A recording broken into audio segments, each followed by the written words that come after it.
Namhlanje nizobona umembeso wami olethwe abakwaMathonsi bezombesa ekhaya kaMncwabi.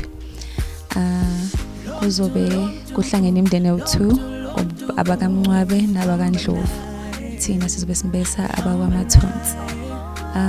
Bese sisuka lapho sizohambana sizohlala sonke as umndeni for the first time because ulona suku lokuqala leli imindeni sihlangana.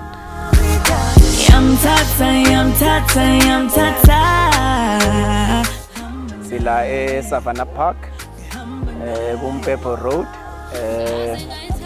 Sizolanda umakoti wakaMathonsi. Sizombesa la kaMncwabi. Bese sithatha umama wasekhaya. Sibuyele naye ekhaya. Into engiyifisa ngosuku la namhlanje ukuthi yonke into ihambe kahle.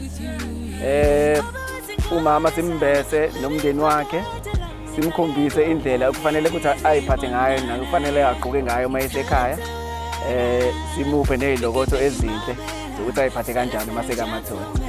Always been a gentleman to me, my baby. It's under I don't wanna lie. Homie, ngiyathanda Sizocela isibambisane konke kuzokwenziwa kule ndawo.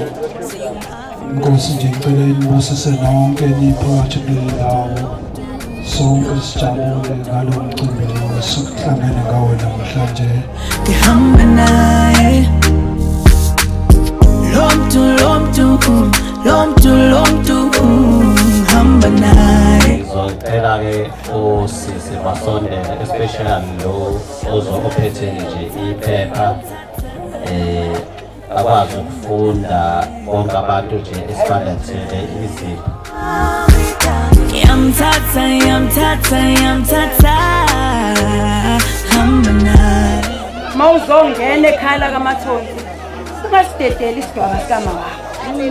Once wasidedela kuyoba khona la kuba khona hell loose break, the whole the hell will break loose. Thando lwakho lungishaya 10,000.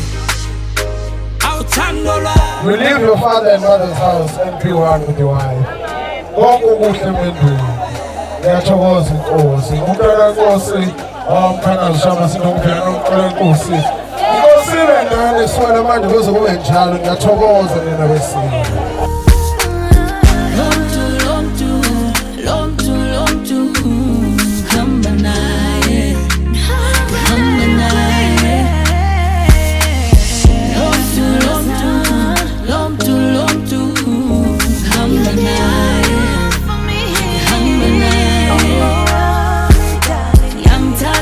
Yamthatha